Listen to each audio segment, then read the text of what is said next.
هب الطوار السعدية عذب الأوزان، هات المعاني الصادقة والتهاني، لعريسنا السنا في نايفك حيلان، في يوم نال فيه كل الأماني.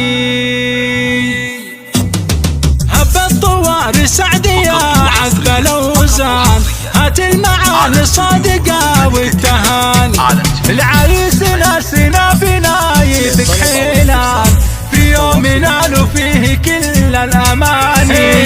هنا الوفاء والطيب والجود عنوان، وباسمه يزدان الشعر والمعاني، ولأجل نايف شاشة بحور وأوزان، أصل الوفاء والخير رمز التفاني.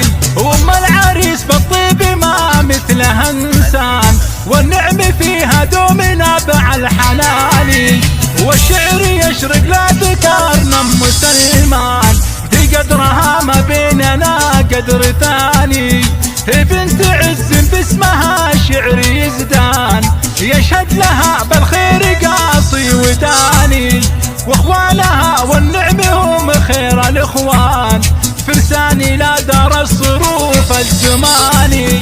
تحتار ابياتي بواصف ام سلمان، بين البشر يدوم باعلى مكاني، والاب عبد الله الكفو عالي الشان، فارس وقدره بيننا دوم ثاني. وآل شطوان دوم في كل ميدان، بصماتهم تحتار فيها المعاني، في العرس جينا نهدي الشعر بالوان، تذهل عيون الكل باغلى بياني.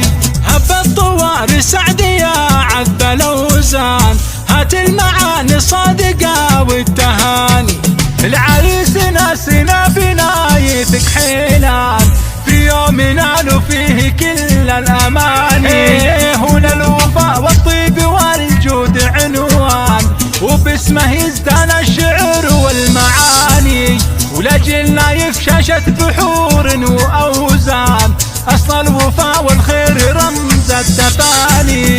وأم العريس بالطيب ما مثلها إنسان، والنعم فيها دوم نابع الحنان، والشعر يشرق لا ذكرنا أم سلمان، في قدرها ما بيننا قدر ثاني.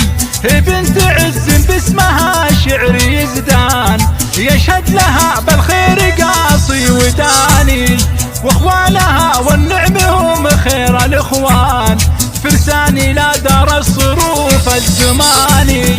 تحتار ابياتي بواصف ام سلمان، بين البشر يدوم باعلى مكاني، والاب عبد الله الكفو عالي الشان، فارس وقدره بيننا دوم ثاني. وآل شطوان دوم في كل ميدان، بصماتهم تحتار فيها المعاني، في العرس جينا نهدي الشعر بالوان، تذهل عيون الكل باغلى بياني، تذهل عيون الكل باغلى بياني.